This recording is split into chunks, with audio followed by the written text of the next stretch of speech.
ایسے ممکنہ آپشنز پر غور کرنے کے لیے سرگرم نظر آ رہے ہیں جو ان کے خیال میں ان کے مفادات کا تحفظ کریں گے۔ عمران خان صاحب پہ الزام ہے کہ وہ اپنی مرضی چاہتے ہیں۔ میاں نواز شریف صاحب جو ہیں ان سے مشاورت ہو رہی ہے، سبھی اس پر شکایت کر رہے ہیں کہ ایک مفرور سے، پاکستان سے باہر بیٹھے ایک شخص سے جو اشتہاری ہے اس سے مشاورت کیوں کی جا رہی ہے۔ اور شہباز شریف صاحب اپنا فیصلہ اپنے حساب سے کر رہے ہیں، پیپلز پارٹی اس میں اپنے مشورے دے چکی ہے۔ میں نے آپ کو اس بارے میں بھی خبر دی تھی کہ پیپلز پارٹی کے ایک انسائڈر کی گفتگو کیا ہے۔ اب سیاسی ذرائع یہ بتا رہے ہیں کہ راولپنڈی، لندن اور لاہور میں اس حوالے سے مشاورت جاری ہے اور آئندہ چند روز انتہائی اہم ہیں، یہ تو ہمیشہ ہوتا ہے۔ سب سے اہم ملاقات راولپنڈی میں ہوئی ہے، جہاں فوج کے کور کمانڈرز نے جنرل ہیڈ کوارٹرز میں ملاقات کی۔ اجلاس کی صدارت جنرل قمر جاوید باجوہ نے کی۔ جی ایس یو میں اس سیشن کا انعقاد ہر مہینے ہوتا ہے، جہاں اعلیٰ افسر اندرونی اور بیرونی سلامتی کی صورتحال کے ساتھ ساتھ پیشہ ورانہ امور پر تبادلہ خیال کرتے ہیں۔ پاک فوج کی کمان میں آنے والی تبدیلی، ادارے کے اندر اور باہر اس سے متعلقہ بحث اور ملک میں کشیدہ سیاسی ماحول پر گفتگو نے اس اجلاس کو بہت اہم بنا دیا۔ آئی ایس پی آر کی جانب سے باقر سجاد سید صاحب لکھتے ہیں کہ اس بار کوئی بیان جاری نہیں کیا گیا اس اجلاس کے بارے میں، اور شدید قیاس آرائیوں کے باوجود اس معاملے پر خاموشی اختیار کر لی گئی ہے۔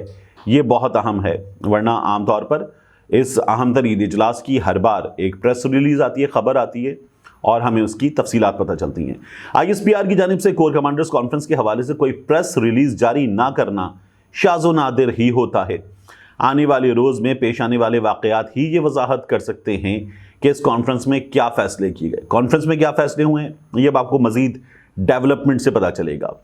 گزشتہ روز جنرل قمر جاوید باجوہ کے دورہ پشاور کو ان کی جانب سے فارمیشنز کے الوداعی دوروں کا حصہ سمجھا جا رہا ہے، جہاں انہوں نے چند گھنٹے قیام کیا اور پشاور کور کے افسروں اور جوانوں سے خطاب کیا۔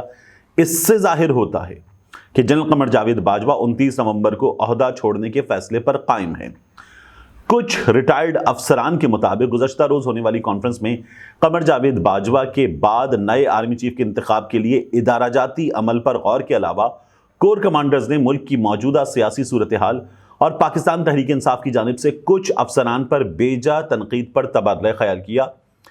آگے وہ لکھتے ہیں، کہا جا رہا ہے کہ کمانڈ میں تبدیلی سے پہلے فوج پی ٹی آئی کے ساتھ کشیدگی میں کمی چاہتی ہے تاکہ نئے سربراہ ایسے وقت میں عہدہ سنبھالیں جب بیشتر معاملات طے پائے جا چکے ہوں۔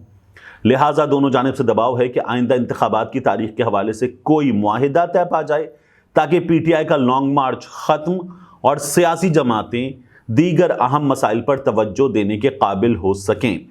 صدر عارف علوی کے بارے میں بھی کہا جا رہا ہے کہ وہ سیاسی تعطل کے خاتمے کی اس کوشش میں اہم کردار ادا کر رہے ہیں۔ انہوں نے حال ہی میں عسکری قیادت سے ملاقات کی اور ان کا پیغام انہوں نے chairman P T I Imran Khan تک بھی پہنچایا۔ اب یہاں ایک خبر اور آ رہی ہے کہ میاں نواز شریف کو، میاں شہباز شریف کو مشورہ دیا گیا ہے۔ ایکچولی میاں شہباز شریف صاحب کو مشورہ دیا گیا ہے ان کی پارٹی کی جانب سے بھی اور جگہوں سے بھی، کہ جو آرمی چیف آؤٹ گوئنگ ہیں جنرل قمر جاوید باجوہ صاحب، ان کے مشورے کو مان لیا جائے اور تعیناتی میں جو ان کی رائے ہے اس پر فیصلہ کر لیا جائے، تعیناتی میرٹ پر کر لی جائے۔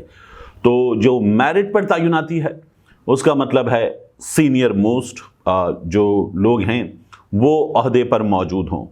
تو یہ مشورہ لے کر مختلف لوگوں کا شہباز شریف صاحب گئے ہیں لندن، اور وہاں وہ میاں نواز شریف صاحب کے سامنے یہ مشورہ رکھیں گے۔ میاں نواز شریف صاحب جو ہیں وہ پاکستان کے سیاستدانوں میں اس وقت جو ہیں موجود، ان میں آصف علی زرداری صاحب ہیں جن کے پاس فیصلے کا اختیار تھا، میاں نواز شریف صاحب، میاں شہباز شریف صاحب، عمران خان صاحب۔ تو ان میں سب سے زیادہ تعیناتیاں جو ہے وہ میاں نواز شریف صاحب نے کی ہیں، اور سب سے زیادہ جھگڑا بھی اسٹیبلشمنٹ کے ساتھ انہی کا ہوا ہے، تازہ جھگڑا عمران خان صاحب کا ہوا ہے۔ تو اب میاں نواز شریف صاحب کا مشورہ پھر میاں شہباز شریف صاحب لیں گے، اور اس مشورے پر عمل درآمد کرتے ہیں یا نہیں، یا میاں نواز شریف صاحب یہ مشورہ مان لیتے ہیں کہ تعیناتی میرٹ پر اور out going army chief general Qamar Javed Bajwa صاحب کی ریکمنڈیشنز کے مطابق کر دی جائے۔ اور یہ خبر آ رہی ہے کہ جو ریکمنڈیشنز ہیں وہ یہ ہیں کہ سینئر موسٹ ان کو ان دو عہدوں پر تعینات کر دیا جائے۔ میں آپ سے دوبارہ عرض کروں کہ ایک نام، دو میں سے دو عہدے ہیں، ان میں سے ایک نام جو ہے وہ ممکن ہے کہ دوسرے سے پہلے ہمارے سامنے آ جائے۔ تو یہ اہم ترین چیزیں ہیں، انفولڈ ہو رہی ہیں، اور میں اس حوالے سے خود بھی کچھ چیزیں معلوم کر رہا ہوں. میں کراچی میں ہوں جہاں سب سے زیادہ خبریں ہوتی ہیں جن 2 شہروں میں پاکستان میں, ان 2 شہروں میں میں نہیں ہوں. لیکن بہرحال I'll keep you posted. کوشش ہے کہ خبر آپ کے سامنے رکھیں اور ایسی خبر رکھیں کہ جس پر خود بھی شرمندہ نہ ہونا پڑے. ملتے ہیں انشاءاللہ آپ سے اگلی ویڈیو میں.